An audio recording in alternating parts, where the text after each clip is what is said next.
So I just finished using this Sendak in a quick photograph and was thinking about the requests I've had recently to re-wax the Sendak. I really don't feel like this needs it, but I've had a bunch of requests and this is my oldest one, so I figured I'd give it a think anyway. So this Sendak is also really dirty, has lots of ink and lots of art materials on it. So maybe the best way to really see a change or a difference would be to clean it, which is another thing that I don't love the idea of. That being said, it may be more impactful and I will get it dirty again. This is how my desk gets really messy.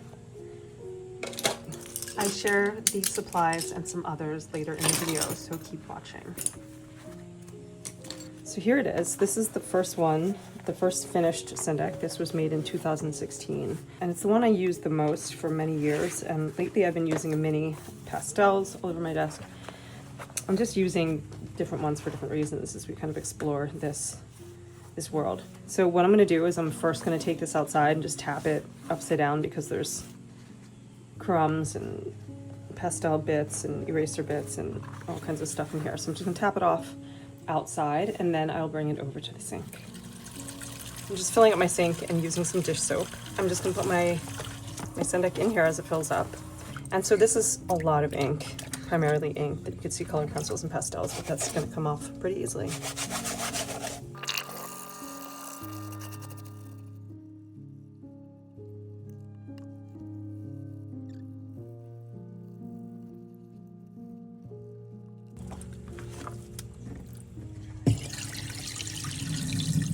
I've decided to get rid of the water, first run of water, and I'm just going to do a scrubbing.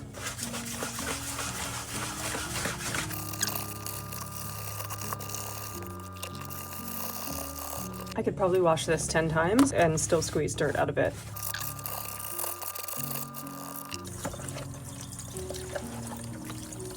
I really love and expected the ink to stay, so I'm really happy that those travels remain. But then some of the yuck is gone. I'm just gonna bring out some of this excess. These materials, they don't need to be babied. I've used everything that I have. I like things that will endure and that could withstand a beating. You know, the leather probably actually has a lot of dirt in it.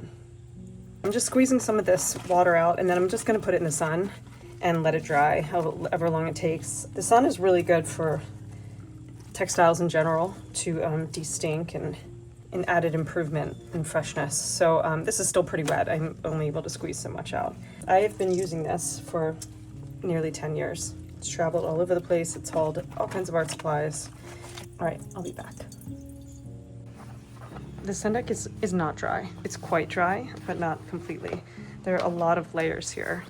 It's damp in some areas. I don't know if it matters. I don't know if I'm patient enough to wait. I did just try to dry it with the hairdryer a little bit. The leather's definitely wet.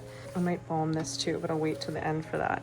I have otter wax here. There are many layers here, so I'm not going to get to all the layers. I'm just going to do the layers that I can access. And I'm just going to start. This is coming off pretty easily, but it's also really warm today, despite it being September in Pennsylvania. I don't know, it's like 80 degrees or something. With the air being warm and this having just dried in the sun, everything's warm and a little goopy. So I don't know if I'm like going really heavy-handed on this or not. I guess we'll see. You can see how much I've taken off just in that in the little flap area. I'm gonna continue just doing this complete back.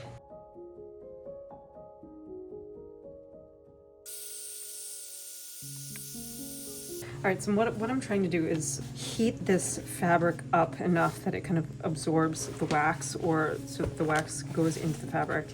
And you can see it's come through in some areas, but not through the whole way. This is a thinner canvas than our waxed canvas bags. So I would have thought that it would go through much easier. And maybe it's the heat, maybe it's that it already had wax in it, although this is looking pretty dry where it was washed.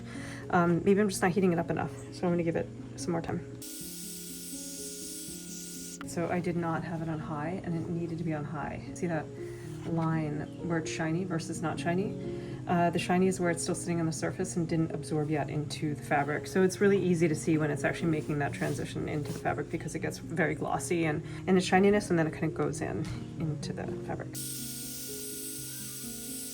I can see for sure where it's waxed versus where it's not waxed. In these areas, it still looks a little bit dry, and it's probably because the stitches took more of the wax when I was rolling past, skipping that area, so I can better get into it on this side. And then you can see how this is just dry where I haven't done it yet.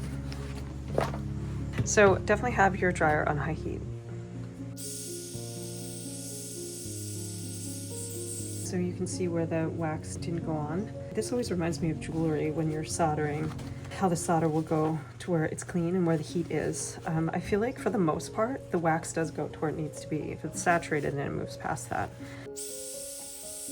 This is pretty okay for me. I can see where there's some dry areas. I'm gonna move on to the other side. All right, so now I have this whole side to wax. Anywhere where there are more layers, it's going to become more difficult to evenly spread the wax and therefore evenly dry it. It's really soft. I mean, this is a really worn in Sendak, but it's also very warm right now, so it's very soft. So I think I'm just going to let it cool down. Maybe I'll even put it in the fridge. We get to have a look at it. Okay, it is the next day. It's morning, and my Sendak has been sitting overnight. It definitely has more rigidity or firmness. I can see areas along here that look a little dry. I'm not going to bother re-waxing that. I'm just going to fill it. I'm going to share with you a few of the things that I put into my Sendak. Here is a handmade sketchbook. It fits nicely in the back. It kind of functions as a tool protector. I'm not pushing it all the way down. We'll put a link in the description to how to make that. These are 3 really lovely vintage paintbrushes from France that allow some wonky lines. Here are 2 dip pens with different nibs. I also love them for their unexpected lines. Same with this Beginners Ticonderoga Pencil, and this is kind of thick and it fits nicely into the pockets. This is my favorite pen, and it is a Rapidograph pen. It's vintage. I love the look of it. I love the feel of it. I love the thin line, but it's really unreliable. But I have it with me, and I've recently somewhat replaced it with this TWSBI. I don't love the look of this. I don't love the feel of this, and I don't love the thick line of it. I had one of these many years ago, and I had a pen nib person thin out the line, and then I dropped it and forgot about TWSBI, but it's a very reliable, nice pen. This is handmade, so some of the ones on the end are going to be a little bit smaller, not going to fit that, so I put my chunkier ones toward the middle.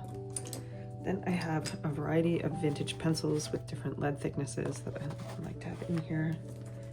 Some smudge sticks. I have a vintage pencil from Art Graf. I like to carry a ruler with me. Some scissors. Here is Art Graf water soluble graphite. This is really nice to have around in the tin. I use it wet mostly. You can also use it dry. And I like an eraser in here, pencil sharpener, some watercolor paper in a vintage tin, and some washi tape. Here is a palette that I made out of ceramics with treasures pressed into it as the wells. This is one of our tool protectors. It is just a lasered out piece of cardboard, and it's really nice to have back there to protect brushes or pen nibs.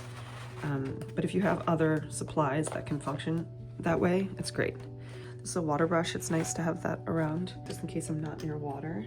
If I'm going to be away for a while and don't want to bring a bottle of ink, I may add an extra Rapidograph pen. If you have any recommendations for fountain pens with very fine nibs, please let me know. I also do like something that looks a little out of the ordinary. I've been using this pencil a lot. It's like hard graphite, so it's nice for words on paper.